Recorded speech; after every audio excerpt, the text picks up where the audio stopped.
Hello everybody and welcome to this week's lecture. I'm focusing this mini lecture on minimalism. So that's what we're going to kind of go over today. You'll notice that I decided to have a very minimal first slide. I did that intentionally. And I wanted to take a look at minimalism specifically because I've found that oftentimes students have a hard time understanding minimalism and enjoying it, because oftentimes students will say to me, well, I could do something like that. I'll show you a few of these in just a moment, but, I could put blocks of aluminum on the floor. It's very minimal, right? And oftentimes students have said that they really don't like it. Usually people either really don't like it or they really love it. So it really ranges in terms of how people oftentimes will either accept the work or kind of reject it for a variety of reasons. But I'd like to do a lecture on it because I think it needs more explaining than the book offers, and because I think a lot of students find it very interesting in the end once we actually talk about it. So what's going on with minimalism?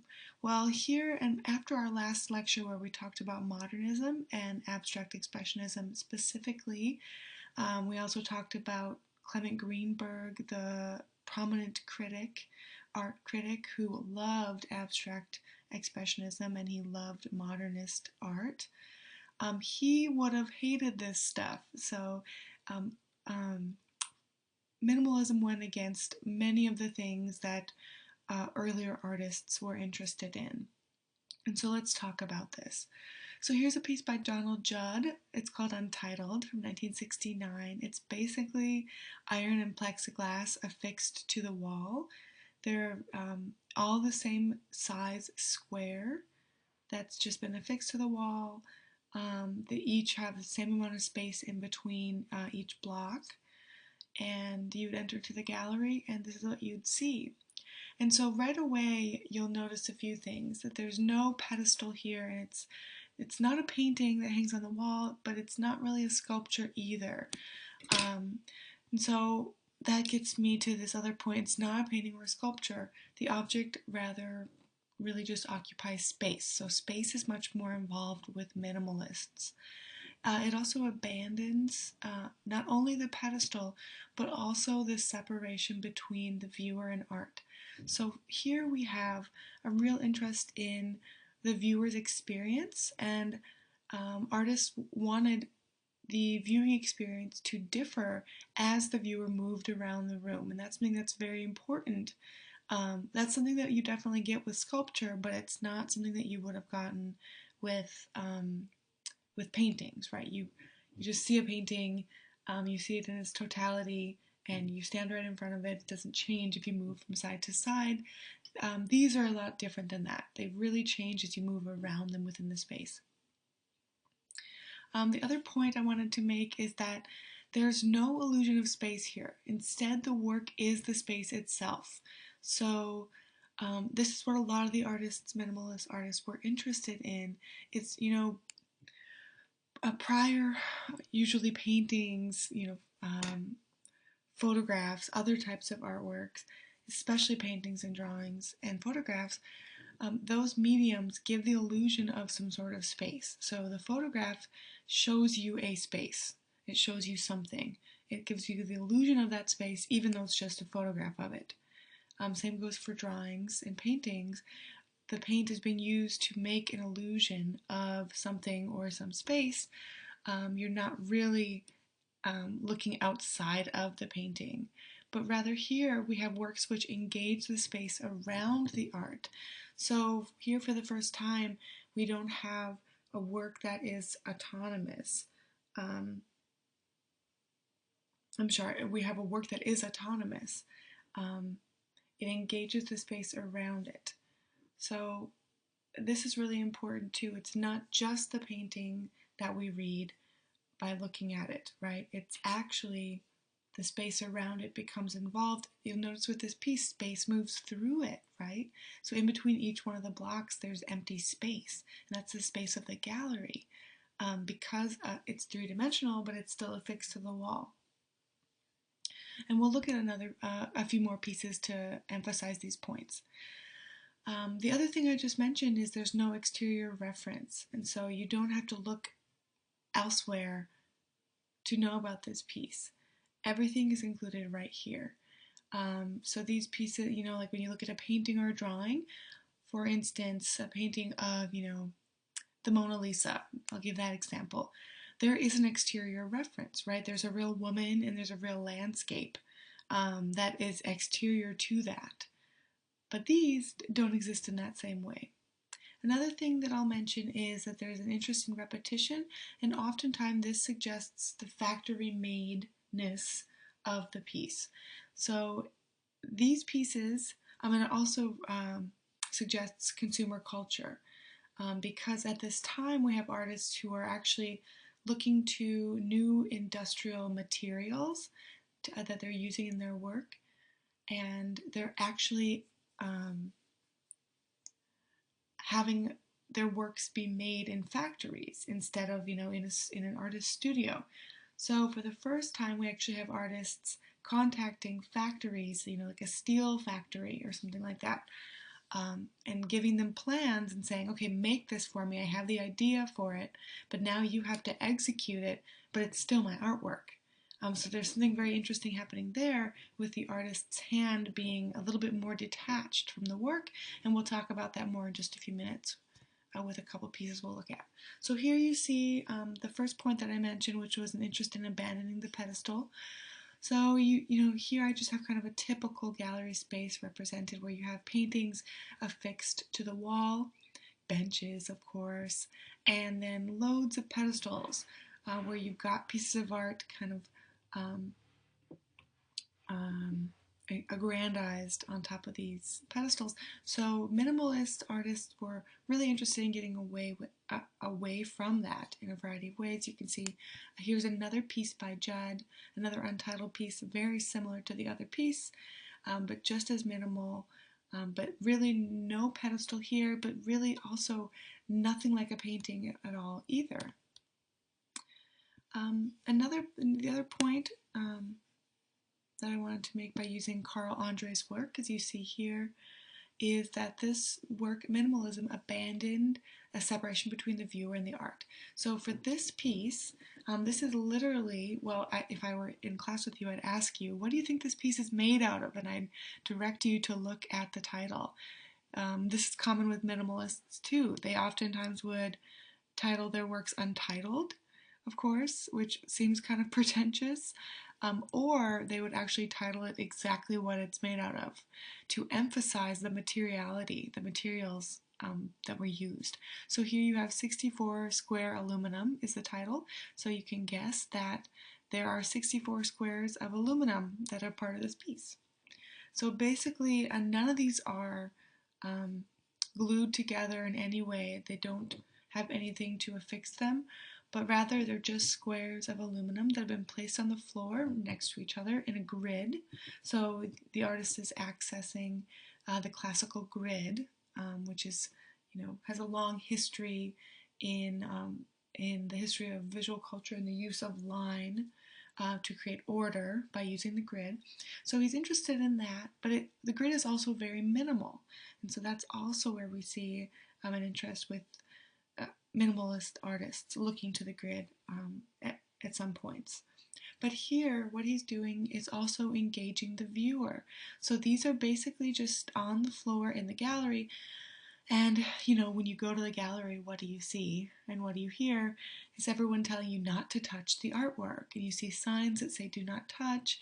There's little alarms that go off if you get too close to a painting. Well, here we have the opposite. When you enter and you come into this gallery with this piece, the artist would want you to step on it. So you're supposed to walk across a piece like this, and so you become involved in it because you activate the work in some ways by stepping on it, because then there are, noises that these pieces of aluminum, they move, right? They're not perfect. So when you move over them, the sound of the aluminum against the floor and the sound of your shoes against the aluminum all kind of fills the space, and so there's kind of a spatial aspect to it. As I said before, it's another thing they were interested in is engaging not only the viewer but also the space around the piece. So you would be engaging with the piece, and that was a new thing. And this kind of engagement with art was something that a key critic at the time, Michael Fried, was really critical of. And here is a picture of him here.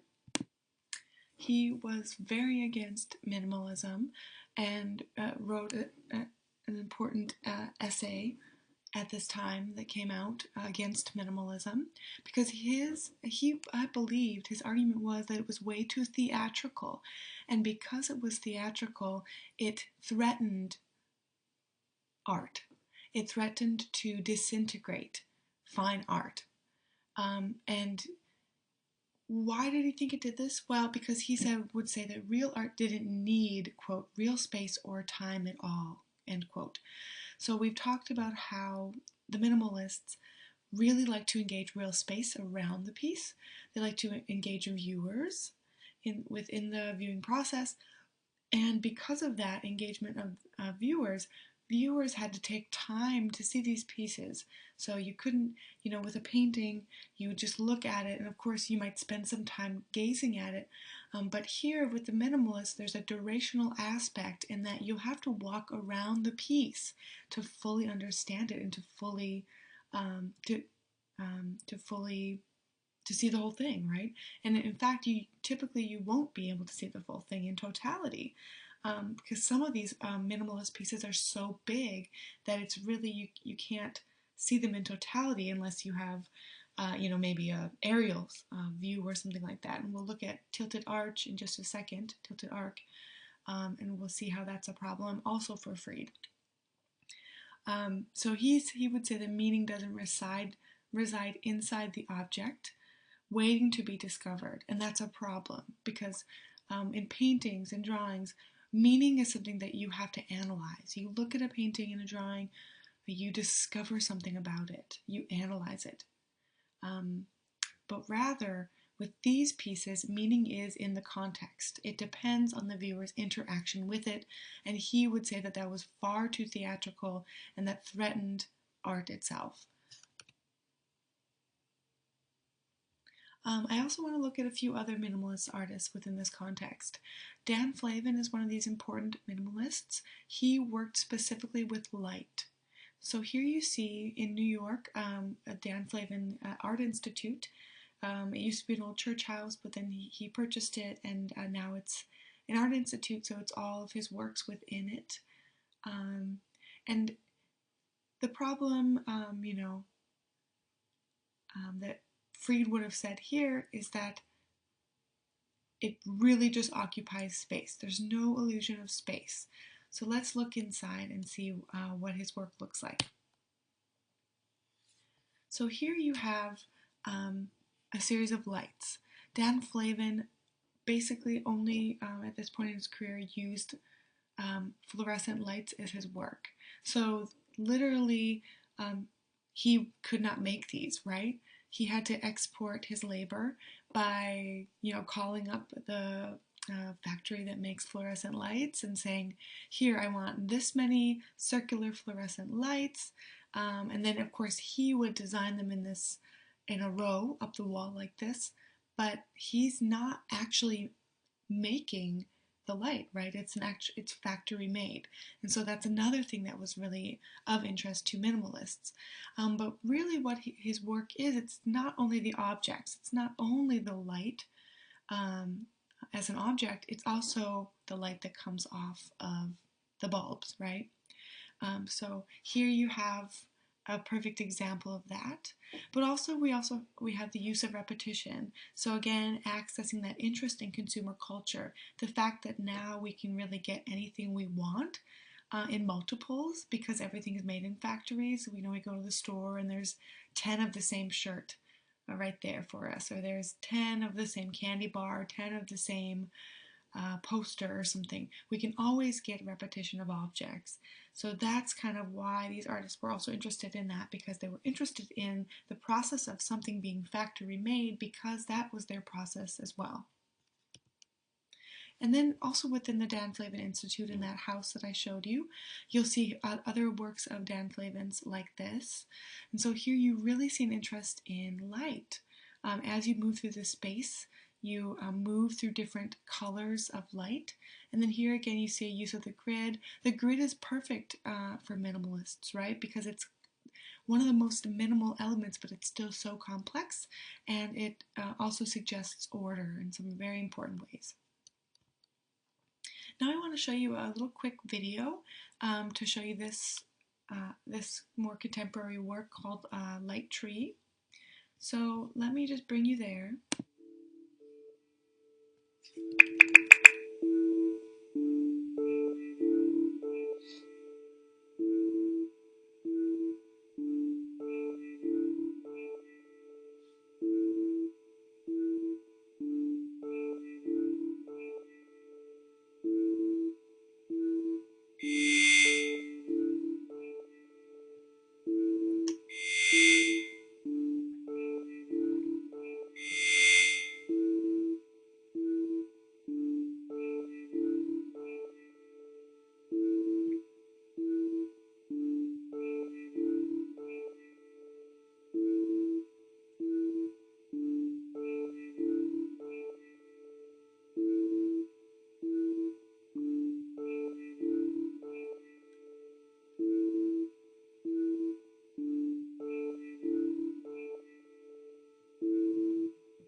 Alright, so there you got to see just how interactive works like these can be.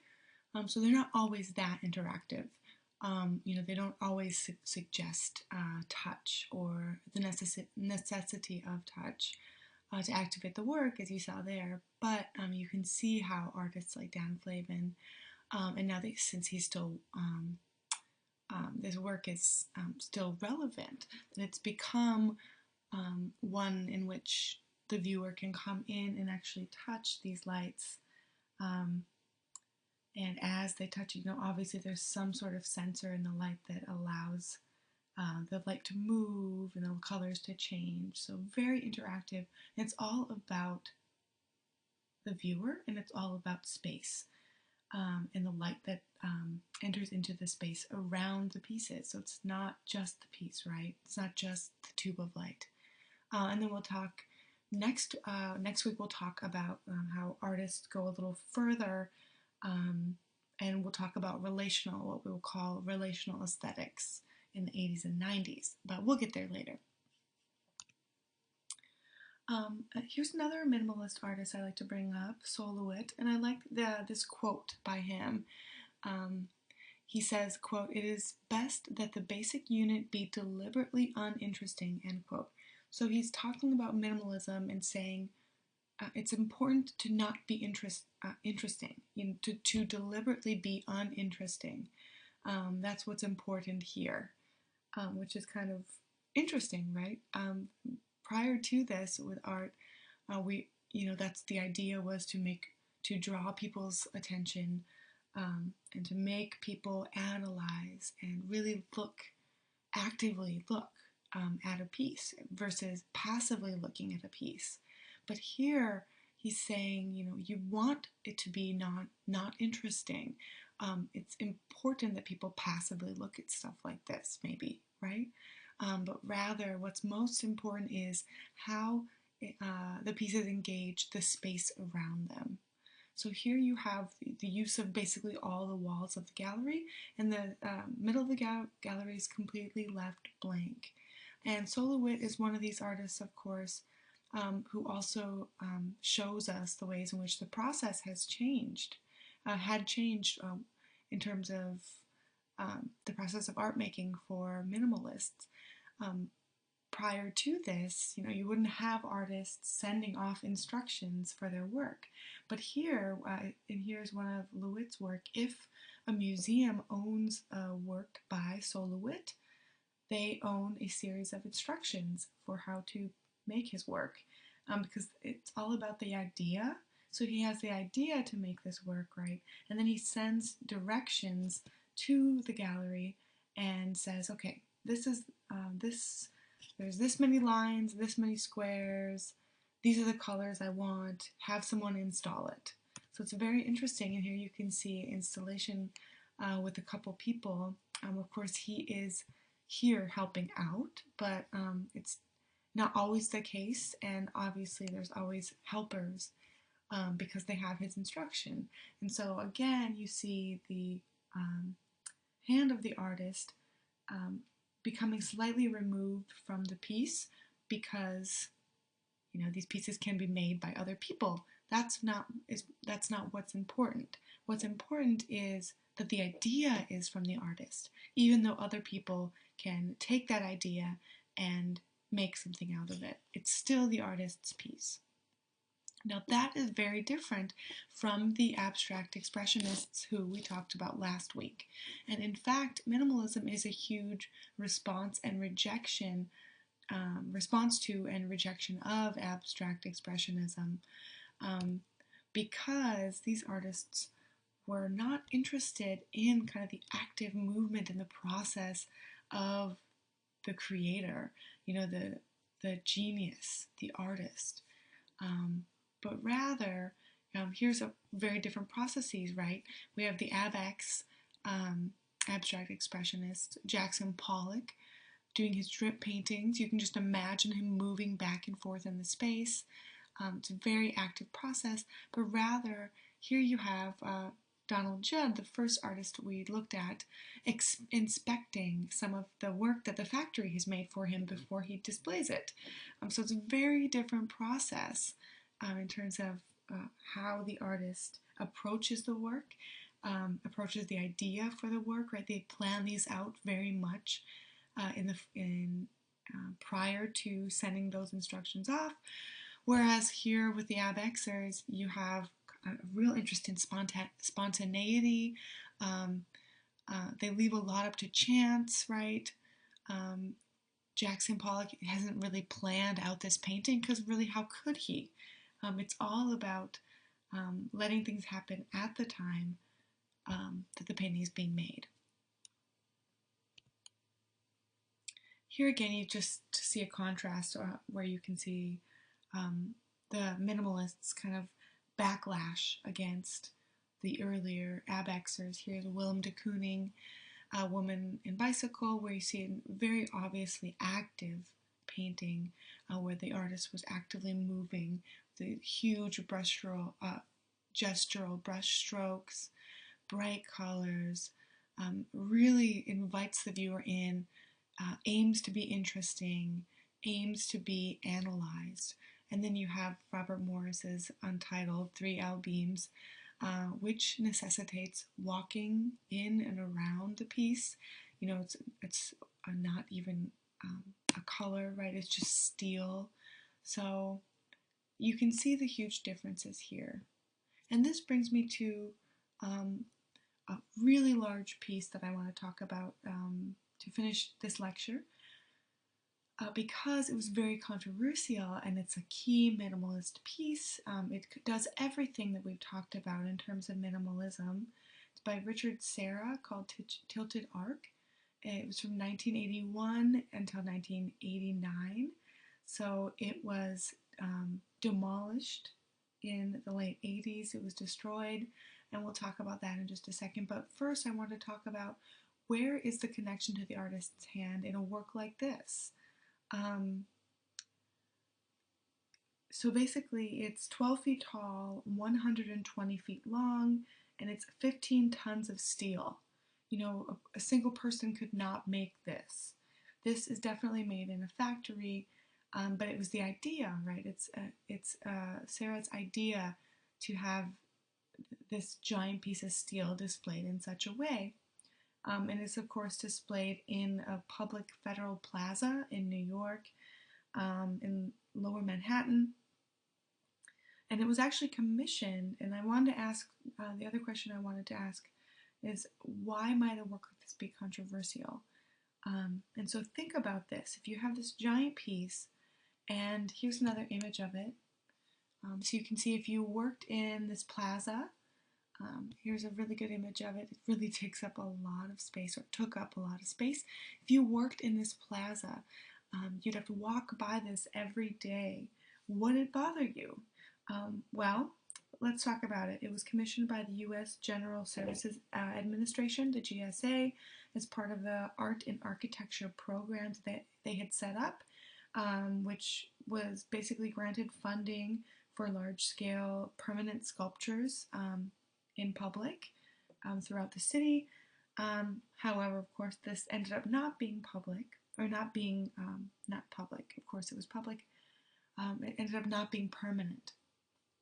But it was very controversial, and I wonder what you guys would think. Would you like this? And many people did not. So there was a big uproar with people who worked, by people who worked around the sculpture. A lot of them said it was ugly, it attracted rats and graffiti. Some of them said it was inconvenient, that it was imposing, it was confrontational. People had to go around it. You know, you couldn't just walk through the plaza. You had to walk around this giant piece of steel, this piece of public art. And here, you know, if you'll think of other public art that you might have seen, you know, typically before this, you really would have seen a lot of, you know, sculptures of people, maybe tributes to people, those types of sculptures, maybe equestrian horse portrait sculptures. And those, you know, those are sculptures that you can just pass by in the street. You might not even notice them. They certainly don't impose on you. But here you have a very different kind of imposing, confrontational piece. It's way taller than you. It's way bigger than you. You can't see on the other side of it. You wonder what's going on over there. You know, maybe it makes you feel uncomfortable. So a lot of people felt that way. And there were petitions that were signed by 1,300 at least people who were against this, and so there was a public forum, and it went to court because people just could not handle this. And Fried, for one, the critic we spoke about, Michael Fried, hated this piece. This was a huge part of his important essay that was about the objecthood of minimalism that he just hated, because he would say that it was too theatrical. It rendered the viewer as part of kind of theater, because the viewer had to move around to engage with the piece, to experience the piece, to see the piece. This is a piece that can never be seen really in totality, as I said earlier, except for maybe by someone up in an airplane, right, or someone above. You couldn't stand next to the piece and actually see the whole thing because it's way too big. And this, of course, for Fried, poses a huge threat to modernism, and especially the art of modernism, because it's all about duration and all about experience, an experience that he thought was way too theatrical.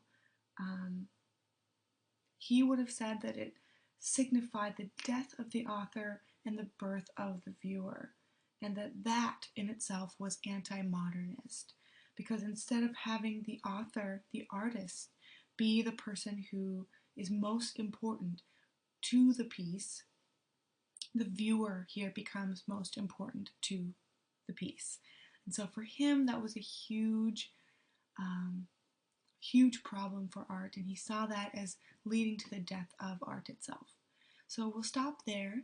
Hopefully that gives you a much broader understanding of minimalism and its complexities, even though minimalism seems very minimal, right, not very complex, but really it is quite complex, and I hope that this helps you to kind of understand that and to find some sort of appreciation for these pieces. Let me know if you have any questions, and I hope to hear from some of you soon. Have a good rest of the week.